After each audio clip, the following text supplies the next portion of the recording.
A wide top roller intake design with no sidewalls, we noticed that the cube tends to be pulled forward, causing the cube to roll versus being pulled into the intake mechanism and the robot.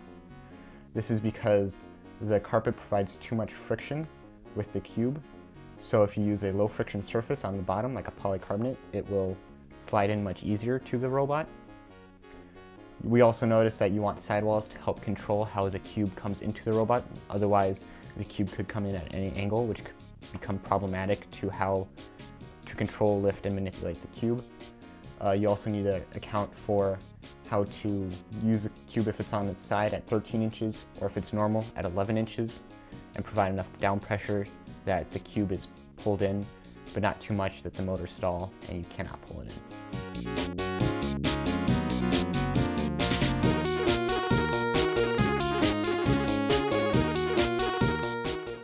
We're here to talk about our clamping intake. So this is one of the prototypes we've been working on for picking up power cubes. Basically, it's really simple. There's a drawer slide. I think it's a 20-inch drawer slide. We're not utilizing all of it, obviously, with a 6-inch pneumatic cylinder donated by PhD. They have a pneumatics kit on HandyMark. It's super nice. Yeah, it's really simple. We've got high friction blue nitro tread on here. Yep, basically the idea is that you drive up to it, actuate the pneumatic cylinder, and then honestly I'm not holding it that hard. You've got fairly decent control of this thing, especially if you get it to the back. Designed this and built this in about an hour and a half. Took us about an hour to figure out how to get drawer slides to get on, but once you overcame that, it's literally just gussets for 2x1 coming from Vexpro or HandyMark, wherever you get them. So once you get all of the actual air components hooked up, you should be ready to go. Yeah. The PhD kit also included all these nice mounting brackets, so it was pretty simple to just plug and play almost. Pretty nice to just attach and then it works.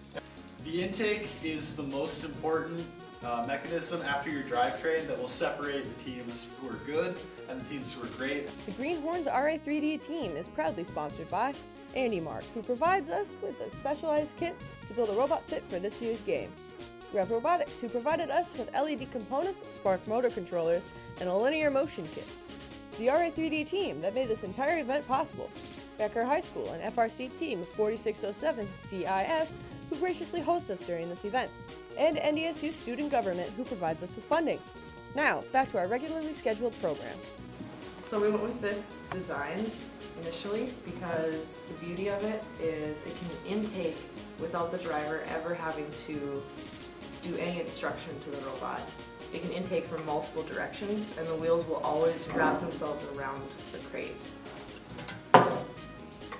So initially this is all contained within the starting frame. It will be like this. Once we have this powered, these will be in brake mode so the wheels will not spin and the force of the wheels squeezing against each other will keep them in place. If not, we can just add a quick release so they will. And once the match starts, we will turn the wheels and they will spring out into position. So initially, to have it to where it would always go back to this equilibrium point, we had a spring on the outside and on the inside. But once we attached the motor, this would no longer work. It would end up getting to one spot and staying there. To fix this, we replaced the inner spring with just this piece of rubbery material here that would cause it to spring back towards this inner position and put force on the crate when we are taking it in. The reason we went with these wheels and we really like them is because they provide the perfect amount of traction on the surface of the crate. So the wheels will provide the lift for the front of the crate, and we'll have a back plate on the back side, and this will stay within our frame perimeter so we don't have to worry about it. We'll have a wedge on the front so we can glide under and lift the crates. Another option for that we might try is having some kind of material like this that's friction, and we can put this in the back.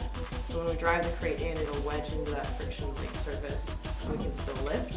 The problem we might have is when the crate is on its thinner orientation and 11 inches, we'll have to still figure out how to provide that traction force in the back. This is our Power Cube elevator. To build this mechanism, we use the elevator kit from Robotics. To get the height we needed to reach the scale, we decided to go with a 2-stage elevator. The lower portion is controlled by a red line motor donated by Andy Mark attached with a chain. For the upper portion, we used a nylon strap connected from the first stage top bar to the car which will carry the power cube. We're using a single-stage climber donated to us from Andy Mark. You can see at the bottom that the elevator is driven by a versaplanetary gearbox, geared at 147:1 with a 775 Pro motor. An important note is that because we are carrying 120 pounds and the elevator must travel up and down to grab onto the bar, you cannot use a ratchet and must find another way to stop the elevator. When we compare the two elevators, we see that the Andy Mark costs $95 for a single-stage elevator carriage guides, while the Rev is $480 for a 2-stage and $260 for a single stage. And with Rev, everything needed to make the elevator is included, while the Andy Mark kit only has the guides and no frame material. The Andy Mark reaches a 7-foot climbing bar with 2x1 aluminum tubing, weighs around 16 pounds, and took around 2 hours to assemble. It has bearing support in all directions to minimize friction, which makes it smooth, even with significant loads applied from any direction. The bearing tracks contain roughly a 1/4 inch of contact on a 2x1 aluminum rail. This does raise the possible concern of the carriage falling out under extreme load conditions. However, it has not shown any signs of doing this yet. The Rev elevator extends up using 2 stages to roughly 7 feet, with the elevator frame taking about 90 minutes to put together and weighs in at around 11 pounds. Grooved bearing tracks inside the Rev extrusion provide support in all directions, once again making the motion smooth with large loads from any direction. V-groove bearings track in the middle of the Rev extrusion and cannot be displaced even with significant loads.